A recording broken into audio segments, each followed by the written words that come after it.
नमस्कार बच्चों, आज की हिंदी पाठशाला में आप सबका स्वागत है। आज की कालांश में हम लोग पदबंध का अध्ययन करेंगे। पहले भी हम पदबंध का अध्ययन कर चुके हैं, आज एक बार फिर हम इसका अध्ययन करेंगे। तो आइए पदबंध की परिभाषा से हम आरंभ करते हैं। पहले परिभाषा देखिए इसकी पदबंध की। कई पदों के योग से बने वाक्यांशों को जो एक ही पद का काम करता है पदबंध कहते हैं। अर्थात वाक्य के उस भाग को पदबंध या वाक्यांश कहते हैं जिसमें एक से अधिक पद परस्पर संबद्ध होकर अर्थ तो देते हैं किंतु पूरा अर्थ नहीं देते। जैसे उदाहरण के तौर पे हम देखते हैं, सबसे तेज दौड़ने वाला छात्र जीत गया। दूसरा वाक्य है, यह लड़की अत्यंत परिश्रमी और सुशील है। तीसरा वाक्य, नदी बहती चली जा रही है। चौथा वाक्य, नदी कलकल करती हुई बह रही थी। अब यहां देखिए, तेज दौड़ने वाला छात्र पहले वाक्य का यानी वाक्यांश, और दूसरे वाक्य का अत्यंत परिश्रमी और सुशील। तीसरे वाक्य का वाक्यांश है बहती चली जा रही है। चौथे में कलकल करती हुई। ये वाक्यांश अर्थ तो दे रहे हैं लेकिन पूरा अर्थ नहीं दे रहे हैं, इसलिए इनको पदबंध या वाक्यांश कहा जाता है। अब पहला में हम बात करें पहले वाक्य की कि सबसे तेज दौड़ने वाला छात्र जीत गया। अब इसमें जो सबसे तेज दौड़ने वाला छात्र, हम आपसे पूछे, हम पहले भी हमने पढ़ा है, इसलिए मैं अगर आपसे पूछूं कि ये वाक्य यानी पदबंध, इस वाक्य यानी पदबंध का भेद बताइए, तो कौन सा भेद होगा? अब चूंकि इसमें अंतिम यानी शीर्ष में कौन सा है पद? छात्र पद है, यानी छात्र क्या है? संज्ञा है, इसलिए पहला वाक्य संज्ञा पदबंध हुआ। इसी तरह दूसरे में देखें हम कि अत्यंत परिश्रमी और सुशील, ये क्या है? सब विशेषण। किसकी विशेषता बता रहे हैं? लड़की की। तो ये पदबंध क्या हो गया? विशेषण पदबंध। तीसरा वाक्य, बहती चली जा रही है। अब बहती चली जा रही है क्या है? यानी ये मुख्य क्रिया है, फिर अन्य क्रियाएं हैं, तो एक तरह से क्या हो गया? ये क्रिया पदबंध। चौथा वाक्य, कलकल करती हुई। नदी कैसे बह रही है? कलकल करती हुई। तो ये पदबंध क्या हो गया? यानी क्रिया की विशेषता बता रही है। यानी क्रिया विशेषण क्या है? हम कहें अगर क्रिया विशेषण किसे कहते हैं, यानी वह विशेषण जो क्रिया की विशेषता बतलाते हैं उसे हम क्रिया विशेषण कहते हैं, है ना। और विशेषण और क्रिया विशेषण में यही अंतर है। विशेषण जो है संज्ञा या सर्वनाम की विशेषता बताते हैं, और क्रिया विशेषण में यानी वही विशेषण जो यानी क्रिया की विशेषता बतलाते हैं उसे क्रिया विशेषण कहते हैं। तो यहाँ चौथा वाक्य कलकल करते हुए, ये पदबंध जो है कौन सा होगा? पदबंध का भेद यहाँ पर क्रिया विशेषण पदबंध का। तो आइए हम देखते हैं पदबंध के भेद। 5 भेद होते हैं: संज्ञा, विशेषण, सर्वनाम, क्रिया और क्रिया विशेषण। 5 भेद हैं। पहला हम देखते हैं संज्ञा पदबंध। दूसरे शब्दों में कि पदबंध का अंतिम अथवा शीर्ष शब्द यदि संज्ञा हो और अन्य सभी पद उसी पर आश्रित हो तो वह संज्ञा पदबंध कहलाता है। जैसे अगर हम बात करें पहले के कि 4 ताकतवर मजदूर इस भारी चीज को उठा पाए। अब इसमें जो हाईलाइट शब्द हैं या काले शब्द हैं, कहें कि 4 ताकतवर मजदूर। अब इसमें अंतिम या शीर्ष पर कौन है? मजदूर शब्द। और जो 2 पद हैं 4 और 4 ताकतवर, ये मजदूर पर आश्रित हैं। तो अंतिम में क्या है? मजदूर है। मजदूर शब्द क्या है? संज्ञा है। इसलिए 4 ताकतवर मजदूर कौन सा पदबंध होगा? संज्ञा पदबंध। इसी तरह लंका यानी राम ने लंका के राजा रावण को मार गिराया, इसमें भी वही है। फिर यानी अंतिम में संज्ञा है, संज्ञा पद, इसलिए लंका के राजा रावण। तो रावण शब्द क्या है? शीर्ष पर यानी संज्ञा है, और लंका के राजा किस पर निर्भर है? रावण पर, यानी आश्रित है। इसलिए ये पद क्या हो जाएंगे? संज्ञा पद बन। अयोध्या के राजा दशरथ के 4 पुत्र थे। इसमें भी शीर्ष में कौन सा पद है? दशरथ शब्द है, और बाकी अयोध्या के राजा दशरथ पर आश्रित हैं, इसलिए ये भी मतलब संज्ञा पद बंध हुआ। आसमान में उड़ता गुब्बारा फट गया। इसमें भी शीर्ष पर कौन सा पद है? गुब्बारा शब्द। तो गुब्बारा शब्द क्या है? संज्ञा। और बाकी आसमान में उड़ता जो पद हैं ये सब किस पर निर्भर है? गुब्बारे पर। तो इसलिए कौन सा पद बंध हुआ? संज्ञा पद बंध। आगे देखिए विशेषण पदबंध। विशेषण पदबंध वह पदबंध जो संज्ञा अथवा सर्वनाम की विशेषता बतलाता हुआ विशेषण का कार्य करे, विशेषण पदबंध कहलाता है। दूसरे शब्दों में अगर हम कहें कि पदबंध का शीर्ष अथवा अंतिम शब्द यदि विशेषण हो और अन्य सभी पद उसी पर आश्रित हो तो वह विशेषण पदबंध कहलाता है। जैसे इसमें कहें तेज चलने वाली, तीनों पद तेज चलने वाली पदबंध हो गया। किसकी विशेषता बता रहे हैं? गाड़ियां प्रायः देर से पहुंचती हैं, यानी गाड़ियां शब्द की विशेषता बता रहे हैं। तेज चलने वाली गाड़ियां, है ना।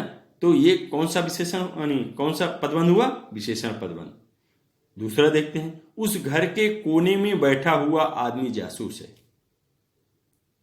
अब उस घर के कोने में बैठा हुआ, ये सब पद मिलकर के किसी विशेषता बता रहे हैं? आदमी की, है ना। इसमें विशेषण किसी को कहते हैं? हमने आपको बताया कि मतलब संज्ञा या सर्वनाम की विशेषता बताते हैं। तो ये सभी पदबंध मिलकर के आदमी की विशेषता बतला रहे हैं। इसलिए ये उस घर में कोने में बैठा हुआ जो इतना पद है, यानी जो हाईलाइटेड यानी काले शब्द, ये पदबंध कौन सा हुआ? विशेषण पदबंध। तीसरे में इसी तरह उसका घोड़ा अत्यंत सुंदर, फुर्तीला और आज्ञाकारी है। अभी जो इसमें काले शब्द हैं अत्यंत सुंदर, फुर्तीला, आज्ञाकारी, ये शब्द किसकी विशेषता बता रहे हैं? घोड़े की। इसलिए कौन सा ये पदबंध हुआ? विशेषण पदबंध। बरगद और पीपल की घनी छांव से हमें बहुत सुख मिला। बरगद और पीपल की घनी छांव, ये किसकी विशेषता बता रहे हैं? हमें, जो पद है। हमें क्या है? सर्वनाम है, लेकिन सर्वनाम हाईलाइटेड नहीं है, मतलब ब्लैक में नहीं है, वो इसके पहले है। तो इसके पहले वाले ये जो पदबंध है, ये सभी पद मिलकर के ये जो पदबंध बना हुआ है ये हमें की विशेषता बता रहा है। इसलिए कौन सा पदबंध हुआ? विशेषण पदबंध हुआ।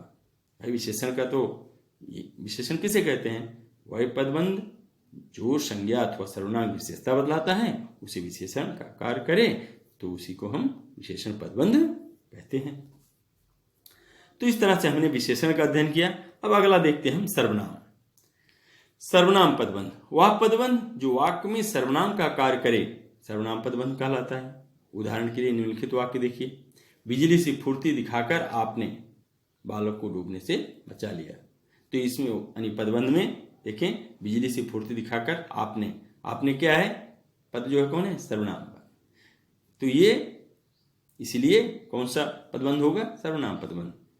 यानी जो काले शब्द हैं इसके अंतिम में यानी इसके शीर्ष में यदि सर्वनाम पद है तो और बाकी सब उसी पर निर्भर है, तो इसीलिए वह सर्वनाम पदबंध हुआ। जैसे शरारत करने वाले छात्रों में से कुछ पकड़े गए, तो शरारत करने वाले छात्रों में से कुछ, अब ये पूरे जो काले शब्द हैं इसमें से शीर्ष पर कौन है? कुछ शब्द है। तो कुछ क्या है? सर्वनाम है। और बाकी जो शरारत करने वाले छात्रों में से ये सब कुछ पर आश्रित हैं, इसीलिए ये सर्वनाम पदबंध है। अगला है विरोध करने वाले लोगों में से कोई नहीं बोला। अब इसमें जो काले शब्द हैं विरोध करने वाले लोगों में से कोई, अंतिम में या शीर्ष कहें, शीर्ष पर कौन है? कोई है। तो कोई क्या है? सर्वनाम है। विरोध करने वाले लोगों में से, है ना, इसी कोई पर निर्भर है, यानी कोई जो सर्वनाम पद पर। तो इसलिए ये पूरा पदबंध कौन सा भेद हुआ? पदबंध का सर्वनाम पदबंध। अगला देखिए क्रिया। वह पदबंध जो अनेक क्रियापदों से मिलकर बना हो क्रिया पदबंध कहलाता है। क्रिया पदबंध में मुख्य क्रिया पहले आती है, ये चीज ध्यान रखिएगा, और उसके बाद अन्य क्रियाएं मिलकर एक समग्र इकाई यानी एक पूरी इकाई बनाती है। यही क्रिया पदबंध है। पहला उदाहरण है वह बाजार की ओर आया होगा। अब आया होगा इसमें मुख्य क्रिया आया, अन्य क्रियाएं कौन सी होगा, तो आया होगा, यानी एक समग्र इकाई बन गई। तो ये कौन सा पदबंध हुआ, आया होगा क्रिया पदबंध। अगला है मुझे मोहन छत से दिखाई दे रहा है। यहां दिखाई शब्द क्या है, मुख्य क्रिया, दे रहा है अन्य क्रियाएं। दिखाई दे रहा है क्या हो गया, ये क्रिया पदबंध। सुरेश नदी में डूब गया। अब इसमें डूब शब्द क्या है, मुख्य क्रिया है, गया अन्य क्रियाएं, तो डूब गया मिलकर के समग्र क्रिया बन गई, यानी तो ये डूब गया क्रिया पदबंध है। अगला है अब दरवाजा खोला जा सकता है, यानी खोला शब्द क्या है, मुख्य क्रिया, अन्य जा सकता है अन्य क्रियाएं, तो ये खोला जा सकता है एक समग्र इकाई बन गई सब मिल करके। तो इस तरह से खोला जा सकता है, ये पदबंध का कौन सा भेद होगा, क्रिया पदबंध का। अगला देखिए अब अव्ययी, क्योंकि क्रिया विशेषण जो है अव्यय के भाग है, अव्यय के 4 भेद होते हैं, उसी का एक पहला भेद क्रिया विशेषण। तो ध्यान दीजिए, यानी 5वां भेद क्या है, क्रिया विशेषण पदबंध। वह पदबंध जो वाक्य में अव्यय का कार्य करे अव्यय पदबंध कहलाता है। इस पदबंध का अंतिम शब्द अव्यय होता है। उदाहरण के लिए निम्नलिखित वाक्य देखिए, जैसे अपने सामान के साथ वह चला गया। अभी क्या, यानी के साथ जो शब्द है, यानी अपने सामान के साथ, ये क्या है, अव्यय है, इसलिए कौन सा पदबंध हुआ, क्रिया विशेषण पदबंध। सुबह से शाम तक वह बैठा रहा, ठीक है, तो ये क्या हो गया, सुबह से शाम तक, तक शब्द क्या है, यानी क्रिया, यानी क्रिया विशेषण कहें या अव्यय कहें, तो अंतिम शीर्ष अंतिम में कौन है, ये तक शब्द है, तो तक क्या है, क्रिया विशेषण परसर्ग है, ठीक है। तो इसलिए ये पदबंध का कौन सा भेद हुआ, क्रिया विशेषण पदबंध का। एक चीज और बताना चाहूंगा कि हिंदी के क्रिया विशेषण पदबंधों की विशेषताएं क्या होती हैं। पहली विशेषता होती है कि हिंदी में जो क्रिया विशेषण पदबंधों की रचना प्रायः संज्ञा, प्रायः मतलब अधिकतर संज्ञा तथा परसर्ग अव्यय के सहयोग से होती है। जैसे मैं, पहला उदाहरण कि मैं नीचे वाले कमरे में रहूंगा, दूसरा उदाहरण वह छत के ऊपर सो रहा है। तो पहले उदाहरण देखिए, नीचे वाले कमरे, तो कमरा शब्द क्या है, एक संज्ञा है, नीचे वाला जो शब्द है नीचे लिखा है, यानी कि नीचे वाले कमरे, नीचे शब्द क्या है, क्रिया विशेषण क्या है, ये परसर्ग है। क्रिया विशेषण भी 4 होते हैं ना, अब ये 4 में, यानी पहला जिसे स्थानवाची है, स्थान में दिशा और जगह 2 तरह के होते हैं, ठीक। तो नीचे क्या हुआ, एक दिशा हो गया, ऊपर क्या है, एक दिशा हो गया। तो मैंने वह छत के ऊपर सो रहा है, छत शब्द संज्ञा हो गया, और ऊपर शब्द क्या हो गया, परसर्ग हो गया क्रिया विशेषण के। तो कहने का मतलब मैं क्या बताना चाहता हूं आपको, कि जो क्रिया विशेषण पदबंध की रचना होती है संज्ञा तथा परसर्ग यानी विभक्तियों के संयोग से होती है, ठीक है। तो जैसे मैंने 2 उदाहरण आपको दिया, मैं नीचे वाले कमरे में रहूंगा, तो इसमें नीचे वाले कमरे शब्द क्या है, क्रिया विशेषण पदबंध है। अब इसमें ये कमरे शब्द संज्ञा हुआ और नीचे वाला शब्द क्या हो गया, ये हो गया परसर्ग। तो क्रिया विशेषण पदबंध प्रायः जो है परसर्ग और संज्ञा से मिलकर ही होता है। और दूसरे उदाहरण में भी वह छत के ऊपर सो रहा है, तो छत के ऊपर कहा जाए कौन सा पदबंध है ये, तो ये हो गया क्रिया विशेषण पदबंध। इसका भी निर्माण में आप देख रहे हैं कि छत शब्द क्या है, संज्ञा है, ऊपर क्या है, परसर्ग है क्रिया विशेषण का। तो इस तरह से इसका निर्माण होता है। और दूसरी बात कि क्रिया विशेषण के जो 4 भेदों में से कोई भी शीर्ष पर हो सकता है, चाहे वो ऋतुवाची हो सकता है, समयवाची यानी कालवाची क्रिया विशेषण हो सकता है, दिशावाची है ना, दिशावाची मतलब वही स्थानवाची।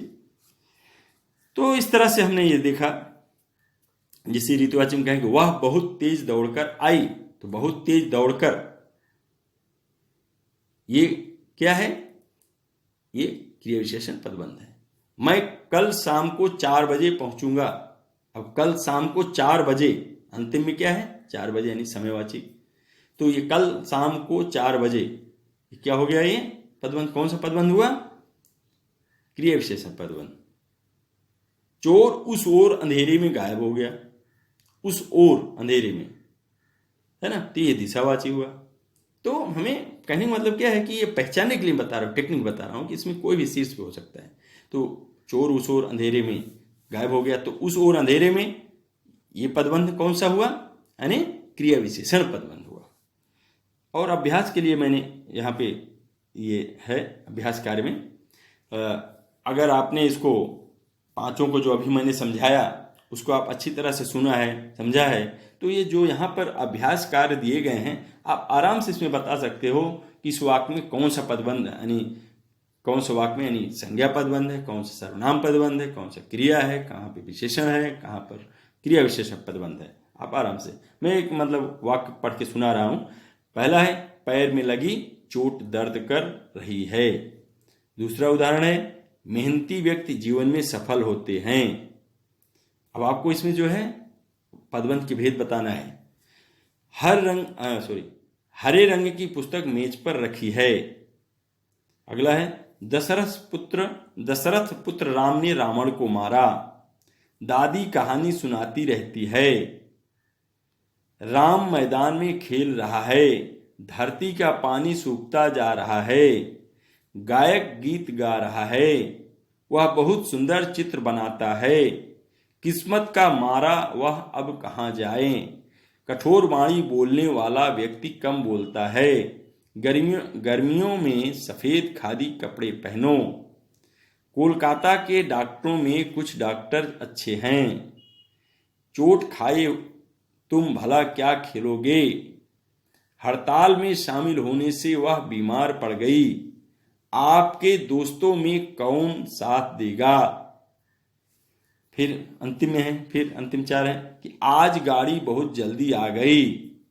पक्षी पिंजरे के अंदर बैठा है।